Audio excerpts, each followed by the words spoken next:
Vamos a leer San Juan 5, versículo 1 al 14. Dice así: después de estas cosas, había una fiesta de los judíos y subió Jesús ¿a dónde? A Jerusalén. Y hay en Jerusalén, cerca de la puerta de las ovejas, un estanque llamado en hebreo, ¿qué cosa? Betesda, el cual tiene 5 pórticos.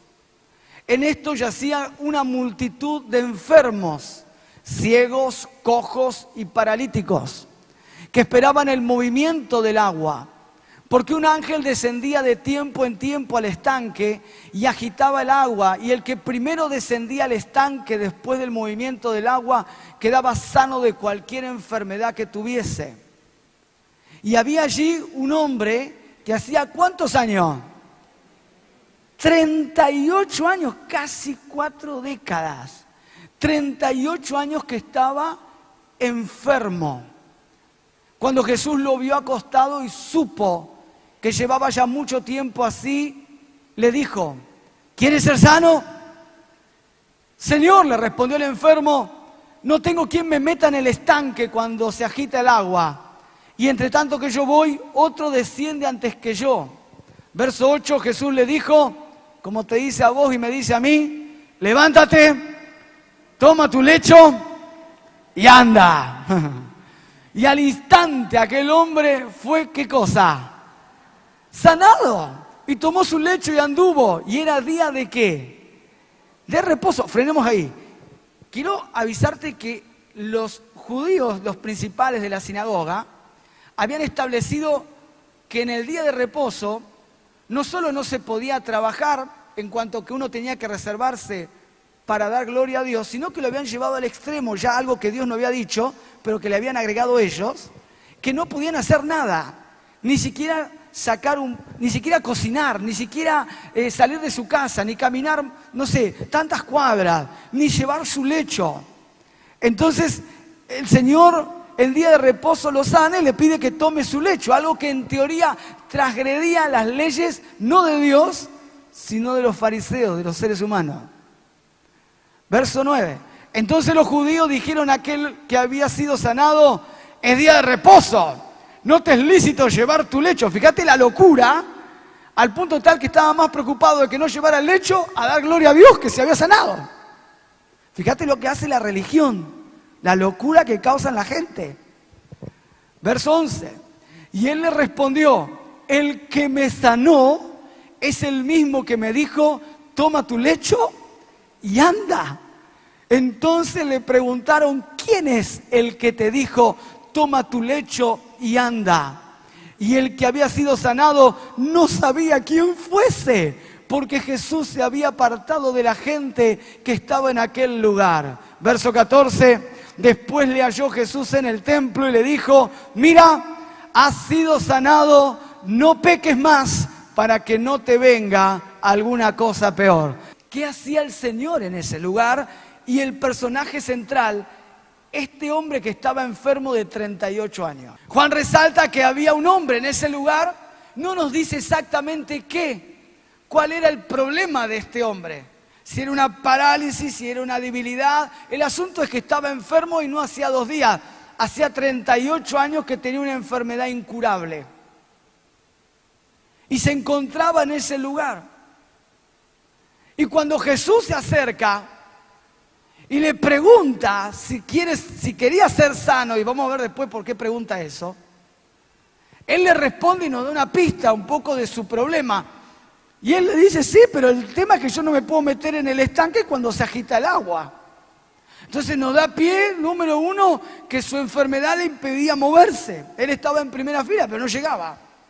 Número 2, que estaba solo, que no tenía compañía, no tenía amigos, no tenía nadie quien lo ayudara a entrar al estanque. Y quizás alguno se encuentra así acá, enfermo y abandonado. Pero qué bueno que es el Señor, que cuando estamos enfermos y abandonados, Él nunca se olvida de nosotros. Esto me introduce al primer punto del mensaje, y es la gracia manifestada de Dios. La gracia de Dios manifestada. ¿En qué sentido? Que el paralítico no conocía al Señor.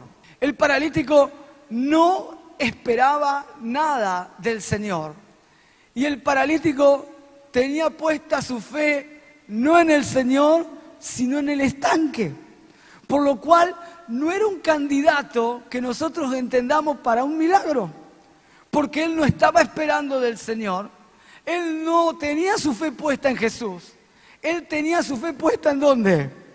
En el estanque. De hecho, ni lo conocía. Y eso es la gracia de Dios. Y esto nos enseña en primer lugar. Por eso dije, quédate con la casa de la misericordia y la casa de la gracia. El corazón de Dios manifestado. Si yo tengo que rescatar algo, en primer lugar, lo que rescatamos en esta enseñanza es la gracia de Dios, que Él nos alcanza cuando nosotros no merecemos absolutamente nada. Aun cuando hemos estado de espaldas a Dios, Él fue quien nos llamó primero. Así que la gracia manifestada la vemos, número uno, en que Él fue quien nos llamó primero. Dios nos llamó cuando estábamos ¿cómo? Perdidos. Gálatas capítulo 1, versículo 15 dice: pero cuando agradó a Dios, dice San Pablo, que me apartó, ¿desde cuándo? Desde el vientre de mi madre, y me llamó por su gracia. O sea, antes de que Pablo supiera algo, antes de que tuviera conciencia de algo, desde el vientre de su madre, el Señor ya lo escogió. Y lo mismo pasó con vos y pasó conmigo. Él no improvisó con nuestras vidas. La gracia no improvisa. La gracia te escoge desde el vientre de tu madre. Hay un plan de Dios y no es desde el 2022. El plan trazado del Señor es desde antes de que hayas nacido. Quiere decir que estás acá, no por casualidad, ni siquiera por una improvisación, sino que el Señor te tuvo en cuenta desde antes. Y eso es gracia, porque la gracia pasa por encima de nuestra propia rebelión. No solo eso, 2 de Timoteo capítulo 1, verso 8 al 9 dice: por tanto, no te avergüences de dar testimonio de nuestro Señor, ni de mí, preso suyo, sino participa, le dice Pablo a Timoteo, de las aflicciones por el Evangelio, según ¿qué cosa? El poder de Dios. Verso 9, quien nos salvó y llamó con llamamiento santo, no conforme a nuestras obras, no hay mérito humano, sino según al propósito suyo. ¿Y a qué cosa? Y la gracia que nos fue dada en Cristo Jesús, ¿desde cuándo? Antes de los tiempos de los siglos. Quiere decir que tu salvación y mi salvación es en todo lugar y en todo tiempo una iniciativa de Dios primero. Él es quien nos llama. No por obras. No es que alguno se pueda atribuir acá y decir, bueno, ahora sí decido darte mi corazón. Es primero quien te llama, el Señor. Es Jesús quien se acerca al paralítico primero, sin que él supiera nada, sin que él tuviera la intención siquiera de acercarse a Jesús, sin conocerlo. De hecho, después le preguntan los judíos, ¿quién te dijo que camines con el lecho? Ni lo podía identificar, porque se había escabullido el Señor, ni lo identificó, no sabía quién era. Así es la gracia del Señor. No nace en nuestras obras, no nace en cuán bueno, cuán santo, cuán santa, cuán buena sea, nace en la misericordia gloriosa de nuestro Padre Celestial. Él nos llama. No solo que Él nos llama, sino que Él nos amó primero, antes que nosotros lo amáramos. Y esto es lo más extraordinario de la gracia, que no solo Él te llama, Él nos amó, aun cuando nuestro corazón estaba lejos de Él. Aun como en el caso del apóstol Pablo, era un enemigo del Señor. Sin embargo, el amor de Dios manifestado en la gracia es así. Él nos ama aun cuando nosotros lo odiábamos. Dice Efesios capítulo 2, versículo 4 al 5, pero Dios, que es rico en qué. O sea que la misericordia, ¿cómo es de Dios si es rico en misericordia?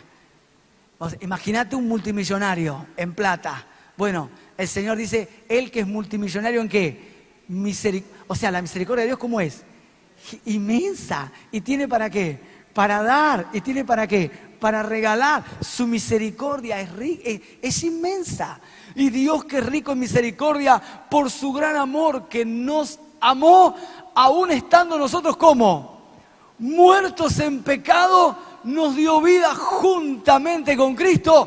Por gracia sois, ¿qué cosa?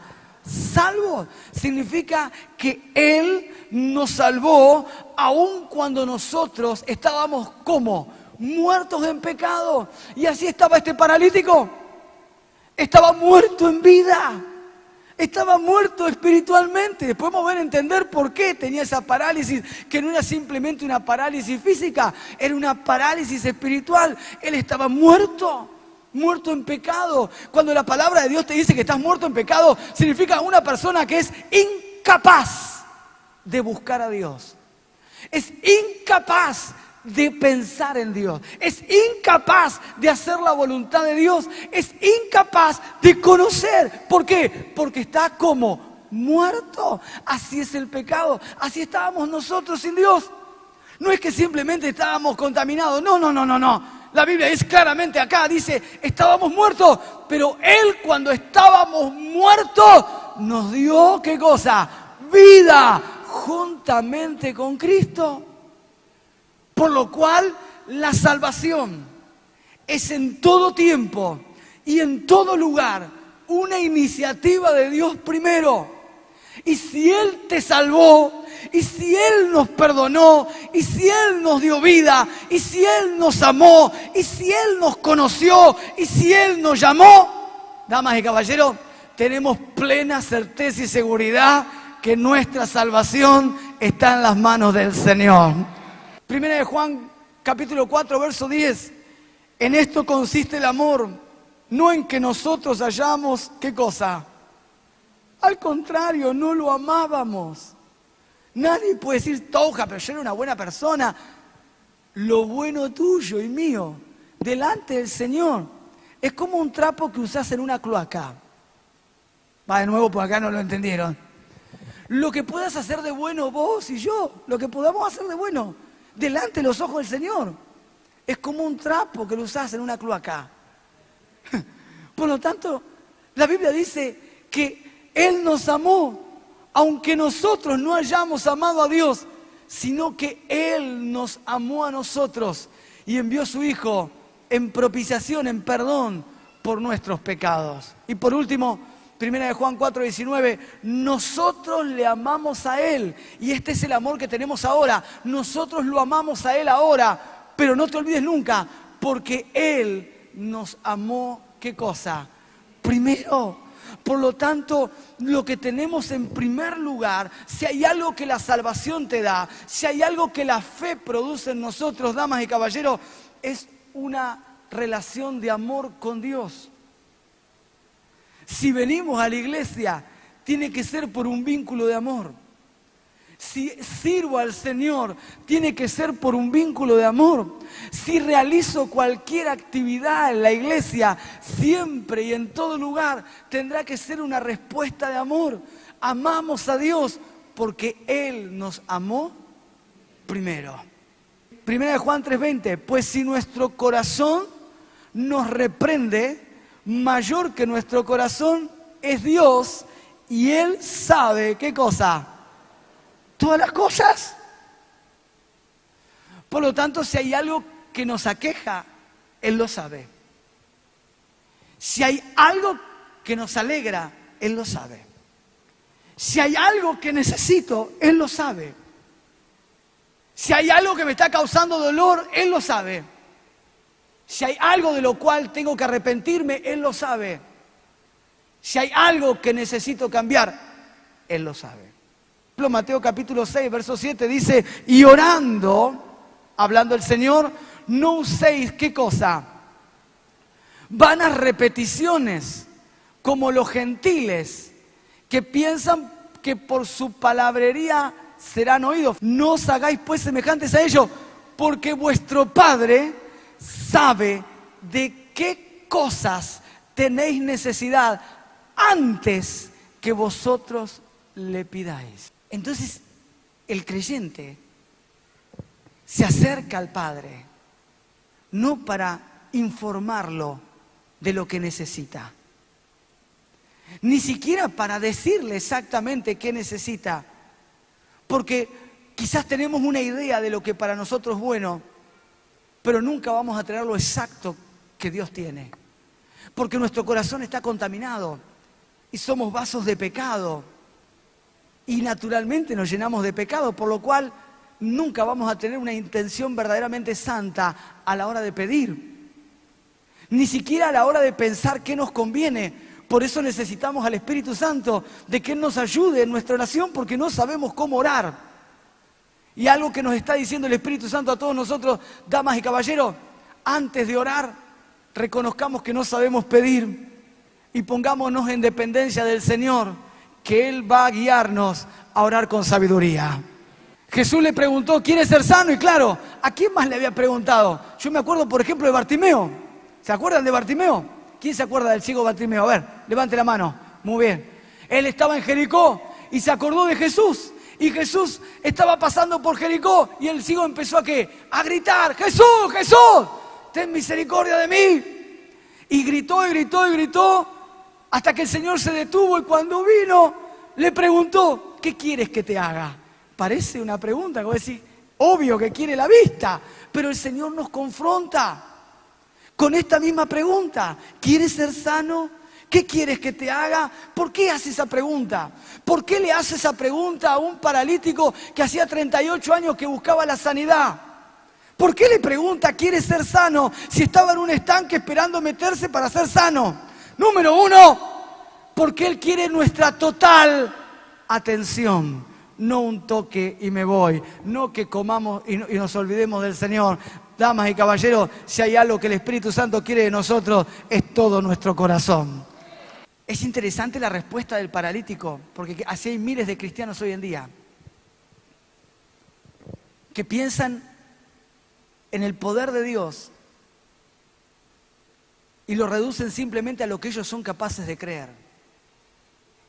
El paralítico redujo su fe a estar en el estanque. Y pensaba simplemente que en el estanque, metiéndose en el agua, justamente cuando se agitaba, era el único lugar donde él podía ser sano. Redujo todo lo que Dios podía hacer a lo que él pensaba. Y si hay algo que el Espíritu Santo nos está enseñando a todos acá, es que el Dios, nuestro Padre Celestial, puede hacer cosas mucho más allá de lo que nosotros pensamos o entendemos. Señor, nadie me puede meter en el estanque. Cuando se agita el agua viene otro y se sana. Nadie me puede meter. El paralítico ignoraba el poder de Jesús. Ignoraba el poder de la palabra de Dios para ser sano. Ignoraba quién estaba al lado de él. El creador de los cielos y de la tierra. El verbo de Dios. El quien dijo en el principio, hágase y fue hecho. Entonces, con la misma autoridad que tuvo el Señor cuando creó los cielos y la tierra, con la misma autoridad que fue la autoridad de la palabra, Dios le dice al paralítico, levántate, toma tu lecho y anda. Y así te dice el Señor a vos y me dice a mí, levántate, levántate. No sé si alguien está escuchando al Señor acá, levántate, levántate, levántate. Toma tu imposible y anda. Ahí den un aplauso grande al Señor. ¡Aleluya! ¿Cuál es tu lecho? ¿Cuál es tu imposible? Levántate. Toma tu lecho y anda. ¡Aleluya! Eso es lo que el Espíritu Santo nos está diciendo. No es hora de estar postrado. no es hora de estar amargado, no es hora de mirar lo que otro, no.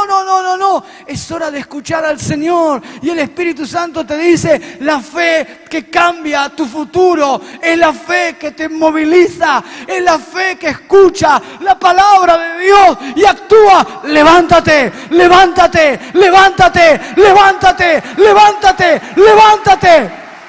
De tu necesidad, de tu postración, de tu debilidad, de tu desánimo, de tu duda, de tu levántate. El Espíritu de Dios está acá, de nuestra pobreza, de nuestro dolor. ¡Levántate! Centro Cristiano, levántate. Cuando escuchás al Señor hablarte a través de la palabra de Dios, estás escuchando al Cristo de la gloria, hablándole al paralítico, levántate. Y eso fue lo que Él le dijo. Él había reducido su mente y había dicho, no, me tengo que meter en el estanque. El Señor estaba ahí para levantarlo. Y a veces estás pensando en que fulano te puede ayudar, en que mengano lo va a hacer, en que aquel, en que no encuentro el tratamiento, en que esto y aquello. Señores, está con nosotros el Señor y nos dice, levántate, levántate, levántate, levántate, quebraste, levántate. Pasaste por un divorcio, levántate. Estás pasando por un dolor, levántate. Quien tiene al Espíritu Santo y escucha la palabra de Dios, escucha al Creador de los cielos y de la tierra. Él es mucho más grande de lo que puedo pensar y entender. Y aunque mis ojos no lo ven y mi mente no lo entiende, sé que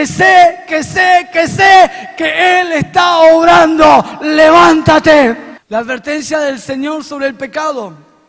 Claro, el paralítico se levanta y toma el lecho, porque el Señor le dice, toma tu lecho. A propósito se lo dice, porque estaban todos los fariseos. Acordate el contexto, estás en una fiesta, una de las más importantes, era obligación que todos los hombres estén, por lo cual los fariseos estaban, los escribas estaban, los saduceos estaban, el concilio estaban todos ahí. Era día de reposo. Nadie podía hacer absolutamente nada, nadie podía llevar su lecho ni hacer absolutamente nada. Ellos habían tergiversado el mandamiento y lo habían transformado en costumbres de hombres. Habían puesto la costumbre del hombre por encima de la palabra de Dios y eso hace la religión falsa. Transforma el mandamiento de un ser humano en mandamiento de Dios, eso hace la falsa religión. Y el paralítico andaba con el lecho y no se podía andar con el lecho. El Señor lo dice a propósito. ¿Por qué? Para mostrarle a todos los que estaban ahí que ningún mandamiento de hombre tiene poder y que Él es Señor de todas las cosas. Ojo con alguno que quiera levantar la cabeza y hacerse igual a Dios o creerse. No, Señor, la gloria ¿de quién? Y toda la honra y nosotros nos sometemos al Señor y solo a Él. Anda, camina. Los fariseos lo toman, le dicen, no te es lícito caminar con tu lecho. Se había sanado el pobre tipo después de casi 40 años y en vez de estar a los gritos diciendo gloria a Dios, gracias Señor por la bendición, se preocupaban del lecho. Así es. El religioso que no tiene al Espíritu Santo va a mirar la mosca negra en cualquier lugar. No va a ver la gloria de Dios ni la obra del Señor, va a ver la mosca negra y va a encontrar cualquier cosa con tal de que Dios no sea glorificado y lo más importante sea glorificado lo que Él dice. El paralítico le dice, el que me sanó me dijo que camine con el lecho y yo hubiese hecho exactamente lo mismo. ¿Y quién es el que te sanó? No sé. Esto es lo más loco de todo. No sabía, no conocía al Señor. Entonces, es la enseñanza de la soberanía de Dios acá. De que Él quiere hacer algo y lo va a hacer. De que Él se propuso hacer algo. Y esto es lo que el Espíritu Santo nos está diciendo a todos nosotros. El Señor trazó tu propósito desde antes de la fundación del mundo. Y lo que Él se propuso hacer con tu vida, lo va a hacer. Quieras o no quieras, entiendas o no entiendas, Él se va a glorificar con nosotros. Al paralítico ahora ya no estaba en el estanque, porque estaba purificado. Acordate el significado de Betesda. Era un estanque para la purificación, porque iban a ir al templo después. Generalmente pasaban por el estanque, se purificaban e iban al templo. Ahora lo encuentran ¿dónde? En el templo. Porque él ya entendía que estaba purificado. Se había hecho seguramente la mikvah y se había todo el proceso del protocolo de purificación. Y ahí estaba en el templo el que era enfermo. Y el Señor se acerca y le dice, no te olvides, no te olvides. No peques más. No vayas a hacer cosa. Que te venga algo peor. Peor iba a ser estar condenado en el infierno, como la palabra de Dios enseña. Porque ningún fornicario va a entrar al cielo. Nadie que no viva conforme a la voluntad de Dios va a entrar al cielo. Nadie que no ame a Cristo y guarde su palabra va a entrar al cielo. La fe que cambia tu futuro no solo te permite alcanzar las promesas del Señor y cambiar tu estilo de vida en la tierra. Lo más, pero más importante, te restaura tu relación con Dios y te permite tener una eternidad con el Padre. ¿Recordá qué es lo que el Espíritu Santo nos ha enseñado hoy? Su gracia no depende de tus obras, no depende de lo que piense, está por encima de nosotros. Su amor nos constriñe, Él nos amó primero. Si hoy lo amamos a Él y guardamos su palabra y queremos agradarlo, es porque Él nos amó primero. Él conoce todas las cosas. Antes de pedir, antes de decir cualquier cosa, tengamos humildad delante del Señor y digamos, yo creo que necesito tal cosa, pero Señor, tú lo sabes todo. Tú lo conoces todo. Tú tienes lo mejor. Y en humildad nos ponemos en dependencia de Él. Y el Espíritu Santo, que es glorioso y nos ama con todo el corazón de Dios, nos va a guiar a orar como Él quiere. Y nos va a llevar y conducir a su voluntad. Quizás hay en esta tarde algún paralítico, quizás no físico, porque no veo silla de ruedas acá, pero puede haber algún paralítico emocional, algún paralítico espiritual, que no solo tenga una parálisis física, está postrado en su relación con Dios, está lejos, no lo conoce como Él, está viviendo al revés, no conoce a Jesús, ni todo lo que Jesús tiene.